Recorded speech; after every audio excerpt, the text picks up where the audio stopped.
দেখো ঘর্ষণ জিনিসটা কি। দেখো ধর চিন্তা করো এই একটা মেঝে এবং মেঝের উপরে একটা বস্তু রাখা আছে। দেখো এই যে মেঝে এবং তোমার বস্তুর যে সংস্পর্শ তলটা আছে, সেই তলটা কি তোমার মনে হয় যে মসৃণই থাকে এই তলটা? দেখো তুমি যদি নিজে হাত দিয়েও খেয়াল করো, হাত দিয়ে দেখার পর দেখবে হালকা একটু খাস কাটা লাগে, কারণ তলটা কিন্তু মসৃণ না, তলটা অমসৃণ তল। এবং বাস্তব জীবনে এরকম মসৃণ তল আসলে পাওয়াও যায় না। যদি তুমি এক্সপেরিমেন্ট করার জন্য বানাই নাও সেটা আলাদা জিনিস, কিন্তু আমরা আমাদের বাস্তব লাইফে আসলে এরকম কোনো মসৃণ তল পাবো না। সেক্ষেত্রে যদি ওরকম তল থাকতোই, তাহলে আমরা মেঝের উপরে যদি একটা বল গড়িয়ে দিতাম, তাহলে কিন্তু বলটা আর থামতো না একটা জায়গায় যেয়ে। কিন্তু আসলে হয় না এরকম কিছু। হ্যাঁ, এক্সপেরিমেন্টাল কোনো কিছু করার জন্য সেক্ষেত্রে করা হয়, কিন্তু বাস্তব অর্থে থাকে না। তাহলে এই যে আমাদের যে বস্তু আর মেঝের সংস্পর্শ তলটা আছে, তাহলে আমরা এটাকে একটু চিহ্নিত করলাম এইভাবে।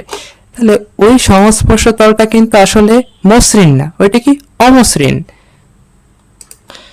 ওই জিনিসটা দেখতে কিরকম সেটা হচ্ছে তোমাদের, দেখো একটু দেখাই। আমরা যে খাস কাটা বলতে আসলে যা বুঝি এরকম। দেখো আমরা যে বস্তুটা নিছি, বস্তুটার যে নিচের তলটা আছে ওইটাও কিন্তু মসৃণ না পুরোপুরি, ওটাও কিন্তু অমসৃণ। বলে দেখো বস্তুটাও কিন্তু এরকম খাস কাটা, এরকম খাস কাটা আছে।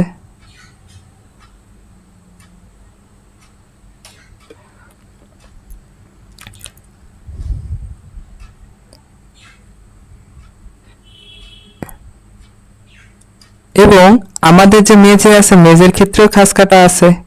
সেটাকে দেখো দুইটা খাস কাটার ভিতরে আর একটা খাস কাটা এরকম ঢুকে গেল। আসলে এটা তো ছোট করে দেখা, বড় বড় ছোট জিনিসটাকে বড় করে দেখালাম। দেখো এই যে খাস কাটা থাকে, এই খাস কাটা দেখো দুইটা পৃষ্ঠের খাস কাটে কি একটার ভিতর আর একটা ঢুকে যাচ্ছে, তাই না? এই কারণেই যখন একটা বস্তু ধরো আমাদের এই বস্তুটা যদি আমরা টান দিয়ে সামনে নিতে চাই, এই খাস কাটা ভিতরে আটকে যাওয়ার কারণে বিষয়টা কিন্তু অনেক কঠিন হয়ে যায়। মানে আমরা যখন জিনিসটাকে সামনে একটা ধরো একটা বলে যখন টান দেই, ধরো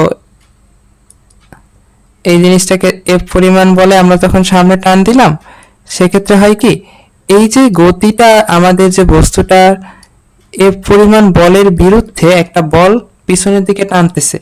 দেখো এইখানে আমরা এই জায়গাটাকেই দেখাই, এই বিরুদ্ধে কিন্তু একটা বল আছে গতির বিরুদ্ধে, এবং সেই বিরুদ্ধে বলটাই হচ্ছে তোমার ঘর্ষণ বল।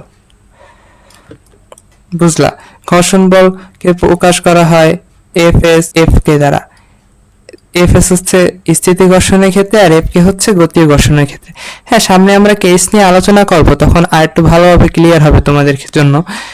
দেখো আমরা বলটাকে টান দিতে চাইতেছি সামনের দিকে, সম্মুখ দিক বরাবর, কিন্তু এই যে আমাদের যে গতিটা আছে, এই গতিটাকে বাধা প্রদান করতেছি কি মেঝে এবং তলে, যে ওই যে বললাম ঘর্ষণ থাকে, ঘর্ষণের কারণেই কিন্তু আমরা যেই বলটুকু সামনে দিয়ে টানবো, আমরা কিন্তু আসলে প্রকৃতপক্ষে যদি আমরা 5 নিউটন বল দিয়ে টানি, আমরা কিন্তু 5 নিউটন বল দিয়ে আসলে নেট বলটা কিন্তু 5 নিউটন হবে না। কারণ তোমার যে ঘর্ষণ বলটা আছে, ওই ঘর্ষণ বলটা কিন্তু তোমার কাছ থেকে কিছু বল কিনে নিচ্ছে। তাহলে দেখো যদি 5 নিউটন বলে টানতেছি, ঘর্ষণ বলটা যদি হয় 1 নিউটন, তাহলে তুমি কিন্তু নিট বলটা পাচ্ছ 4 নিউটন। এটাই হয় আমাদের বাস্তব লাইফে। দেখো তাহলে আমরা এই জিনিসটা আশা করি বুঝছো যে ঘর্ষণ বলটা আসলে কেন হয়। ঠিক আছে, তাহলে দেখো ঘর্ষণ বলের কথা যেহেতু আলোচনা করলাম, সেক্ষেত্রে তোমাদের একটা জিনিস জানতে হবে, সেটা হচ্ছে এই যে ঘর্ষণ বলটা যখন প্রযুক্ত হয়, ঘর্ষণ বলটার জন্য কিন্তু একটা ঘর্ষণ গুণাঙ্ক থাকে, যেটাকে প্রকাশ করা হয় মিউ দ্বারা। এটা এক একটা ঘর্ষণ বা এক একটা মেঝে বা এক একটা সারফেসের জন্য কিন্তু ঘর্ষণ গুণাঙ্কটা এক এক রকম হয়ে থাকে। আমাদের ঘর্ষণ বলকে যদি আমরা এফ দ্বারা প্রকাশ করি, তাহলে আমাদের ঘর্ষণ বলটা হচ্ছে F equal to mu R, F equal to mu R. এবং আর এর পরিচয়টা কি আস্তে আস্তে আমরা যখন টাইপগুলোর ভিতরে যাব, তখন আমরা আর এর মানটা জানতে পারবো সবগুলোর ক্ষেত্রে। এখন শুধুমাত্র বলে রাখি, আরটা হচ্ছে আমাদের মেঝে কর্তৃক প্রতিক্রিয়া বল, এবং আর এর মান কোন কেসে কি হবে তা আমরা আশা করি যখন টাইপ ভিত্তিক আলোচনাগুলো করব, এরপরে তোমাদের ক্লিয়ার হয়ে যাবে। দেখো এই টাইপটা আমাদের কি বলছে, এই টাপটা আমাদের বললো কি আনুভূমিক তলে আনুভূমিকের সমান্তরালে টানা বা ঠেলা। ঠিক আছে, তাহলে দেখো আমরা যদি অনুভূমিক তল বরাবর একটা ধরো এটা মেঝে কল্পনা করি, এটা হচ্ছে আমাদের একটা মেঝে, বুঝলাম। আচ্ছা,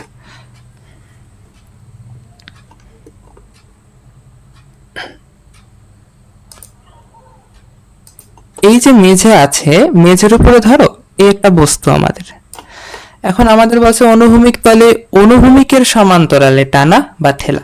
তাহলে আমরা একটা বল দ্বারা এটাকে টানলাম বা ঠেললাম, যাই বলো, ধরো আমরা টানি দিলাম, জিনিসটা তো একই আসবে। তাহলে আমরা একটা দিয়ে বোঝানো, দুইটাই টানা বা ঠেলা ক্ষেত্রে ধরো একই রকম কেস। তাহলে আমরা এবার এফ পরিমাণ বলে কি করলাম, এফ পরিমাণ বলের এটার উপরে প্রয়োগ করলাম।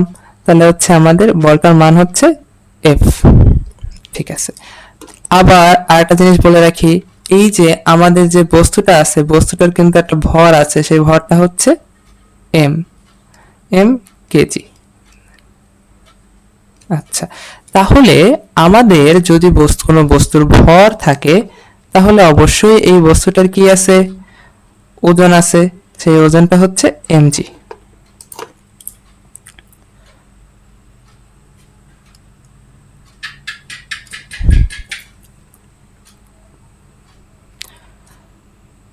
আবার বস্তুটা যেহেতু একটা তলের উপরে আছে, তাহলে কি হবে, তল কর্তৃক একটা প্রতিক্রিয়া বল আছে, সেটা হচ্ছে আমাদের আর, সেটা হচ্ছে তল বরাবর লম্ব দিকে, সেটার মান কি আর।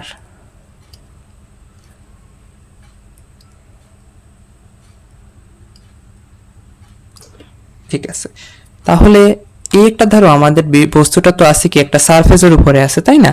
তাহলে যেহেতু সারফেসের উপরে থাকে, তাহলে কি হবে, দেখো আমরা কেস বলার সময় দেখো প্রথমে যখন আমরা ঘর্ষণের ধারণাটা দিছিলাম, তখন কি বলছিলাম যে প্রত্যেকটা সারফেসের একটা ঘর্ষণ গুণাঙ্ক থাকবে, কারণ তুমি তো অমসৃণ সারফেস নিতেছো, এখানে মসৃণ সারফেস তো তুমি আর এক্সপেরিমেন্টের জন্য ইউজ করতেছো না। তাহলে আমাদের কেসগুলোকে ধরতে হবে কি আমরা অমসৃণ সারফেস ইউজ করতেছি, তাহলে কি ঘর্ষণ গুণাঙ্ক আছে, মানে এটা একটা ঘর্ষণ বলও আছে, এবং ঘর্ষণ বলটা যখন ঘর্ষণ বলটা কোন ক্ষেত্রে প্রযোজ্য, আমাদের যে গতিটা যেদিকে থাকবে ঘর্ষণ বলটা হবে তার বিপরীত দিকে। তাহলে আমরা বল দিয়ে টানতেছি এদিক বরাবর, এ পরিমাণ বল দিয়ে, আমাদের ঘর্ষণ বলটা হচ্ছে তার ঠিক বিপরীত দিকে, এদিক বরাবর হচ্ছে আমাদের ঘর্ষণ বলটা। ধরলাম এই ঘর্ষণ বলটা হচ্ছে এফ এস বা হচ্ছে এফ কে। এফ এস দ্বারা প্রকাশ করা হয় হচ্ছে স্থিতি ঘর্ষণের ক্ষেত্রে, আর এফ কে ইউজ করা হয় গতীয় ঘর্ষণের ক্ষেত্রে। তাহলে দেখো এইখানে তো আর আমাদের আর কোনো বলের কোনো কম্পোনেন্ট নাই। তাহলে দেখো আমরা এবার জিনিসটা খেয়াল করি, তাহলে আসো স্থিতি ঘর্ষণের ক্ষেত্রে যদি দেখি, তাহলে দেখো তল কর্তৃক প্রতিক্রিয়া বলের বিষয়টা আগে চিন্তা করি।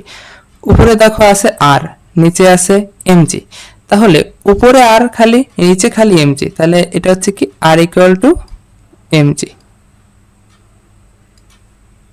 ঠিক আছে, আবার গতীয় ঘর্ষণের ক্ষেত্রেও যদি চিন্তা করি, একই জিনিস আর ইকুয়াল টু এমজি। আচ্ছা, এবার দেখো আমরা তো প্রতিক্রিয়া বলের মানটা বের করলাম। এবার দেখো আমরা এই বরাবর এই পরিমাণ বল দ্বারা টান করছি। স্থিতি ঘর্ষণের ক্ষেত্রে আমি চিন্তা করি, এখানে কোনো গতি নেই, গতি নাই মানে কি এখানে ত্বরণ নাই, এক জায়গায় স্থির হিসেবে আছে। তাহলে এই পরিমাণ বল আমরা প্রয়োগ করে সামনের দিকে টানলাম, বিপরীতে আছে শুধুমাত্র ঘর্ষণ বল, এবং এই ক্ষেত্রে ঘর্ষণ বলটা কি, ঘর্ষণ বলটা হচ্ছে স্থিতি ঘর্ষণ বল। তাহলে F equal to F S. Okay, আশা করি এই জিনিসটা সকলের কাছে ক্লিয়ার। এবার আমরা যদি গতীয় ঘর্ষণের ক্ষেত্রে ঠিক একই জিনিসটা চিন্তা করি, দেখো এফ পরিমাণ বল দ্বারা আমরা টানছি, ঘর্ষণ বল ছিল এফ কে। তাহলে গতীয় ঘর্ষণের ক্ষেত্রে চিন্তা করে, তাহলে বস্তুটার কি এখন গতি আছে।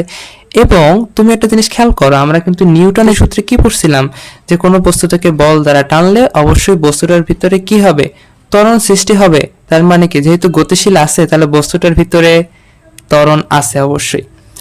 তাহলে যদি ত্বরণ থাকে, সেটা কি আমাদের নিট ফোর্সটা দ্বারা তো ত্বরণ হবে। আমরা বল প্রয়োগ করছি এফ, আমরা বল প্রয়োগ করছি এফ, কিন্তু আমাদের গতির বিরুদ্ধে আছে কি ঘর্ষণ বল। তাহলে আমাদের নিট বলটা কত হবে দেখো, এফ মাইনাস এফ কে, এইটার মান হচ্ছে আমাদের এম এ।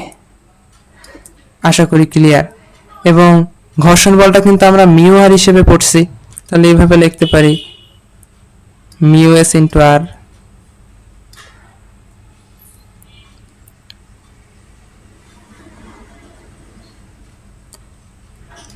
আবার এই জায়গায়ও লেখা যায় মিউ কে ইন্টু আর।